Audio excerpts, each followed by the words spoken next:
أعوذ بالله من الشيطان الرجيم. بسم الله الرحمن الرحيم. يا أيها المزمل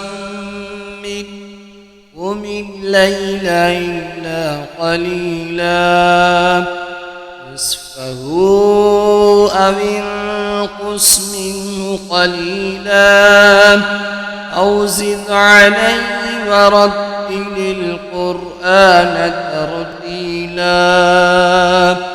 إنا سنلقي عليك قولا ثقيلا.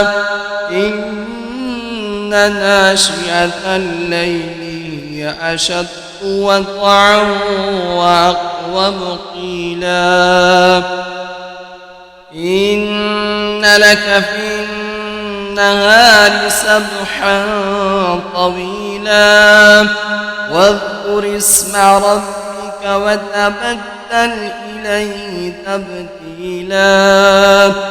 رب المشرق والمغرب لا إله إلا هو فاتخذه وكيلا. واصبر على ما يقولون واهجرهم هجرا جميلا. وذرني والمكذبين أولي النعمة ومهلهم قليلا. إن لدينا أنكالا وجحيما وطعاما ذا غصة وعذابا أليما. يوم ترجف الأرض والجبال وكانت الجبال كصيبا مهيلا. إنا أرسلنا إليكم رسولا شاهدا عليكم كما أرسلنا إلى فرعون رسولا. وعسى فرعون الرسول فأخذناه أخذا وبيلا. فكيف تتقون إن كفرتم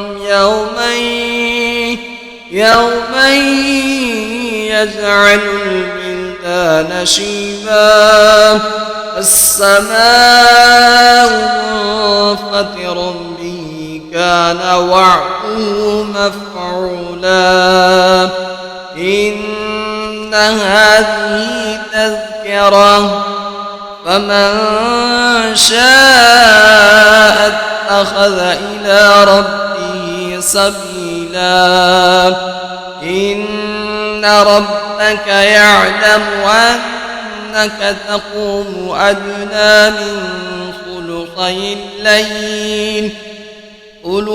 الليل ونصفه وثلثه وطائفة من الذين معك والله يقدر الليل والنهار. علم أن لن تحصوه فتاب عليكم فاقرؤوا ما تيسر من القرآن. علم أن سيكون منكم مرضى وآخرون يضربون في الأرض يبتغون من فضل الله وآخرون يقاتلون في سبيل الله فاقرؤوا ما تيسر منه وأقيموا الصلاة وآتوا الزكاة وأقرضوا الله قرضا حسنا. وما تقدموا لأنفسكم من خير تجدوه عند الله إن الله هو خيرا وعزم عزرا واستغفروا الله إن الله غفور رحيم.